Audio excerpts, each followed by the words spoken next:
My favorite part of making dumplings is working with the dough, and of course at the end being able to eat them. My name is Linda Furiya. I'm a food writer, author, cooking instructor, and I own a food business called Yum Dragon Frozen Dumplings. Food definitely found me through my parents. My mom and dad are the foodie predecessors of all time. The appreciation of food and how to taste things and how to cook them and how to enjoy them at their peak was instilled to me at a very, very young age. I feel like I've been so lucky to have lived all over the United States, living overseas in Asia, in Beijing and Shanghai for about 8 years. When I came back after living and going to cooking school in Shanghai, in Vermont at that time, there was very limited Asian food. And so I made some dumplings for my son who loved them. And the next thing I know, I'm serving them at his play dates and to his mom's, and everyone seemed to really enjoy them. And I think what I really liked about the whole process was it was my take. It was a little bit of my mom's Japanese gyoza. It's a little bit of the dim sums that I tasted in San Francisco in the Sunset District. And it was a little bit of what I tasted in the little hutong alleys in Beijing. To me, what I love about my product is it's a little bit of my history all in one. I do enjoy teaching my students the techniques of how to make dim sum, but I think what I really get out of teaching is demystifying Asian ingredients and making Asian dishes approachable. You don't have to have a stir-fry wok.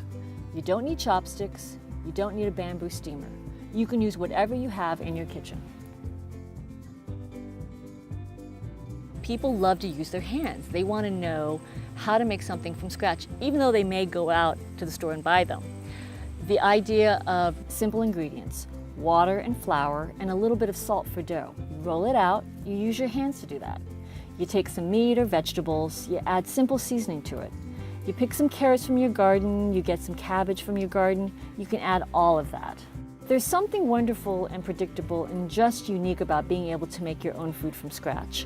I think it goes down to our basic instincts as human beings. This essential aspect of making dough that I love so much. It's kneading the dough, it's making sure that each bit of flour is adequately covered with the water, that it's mixed to a certain point where it's not too dry and then not too wet, and just being able to adjust it. It's a total wonderful thing to feel it's all in your fingertips. It's all in the movement of your hands. It's a very thoughtful, mindful process.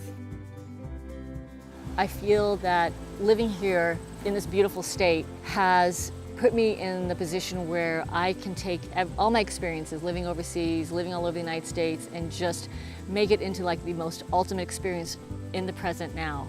Of the 3 main things that I do, which is cooking classes, having a business, and writing, I would have to say that I can't really choose any particular one because I can't imagine doing only one thing. Just life is just too short, and it's just wonderful to do as much as you can.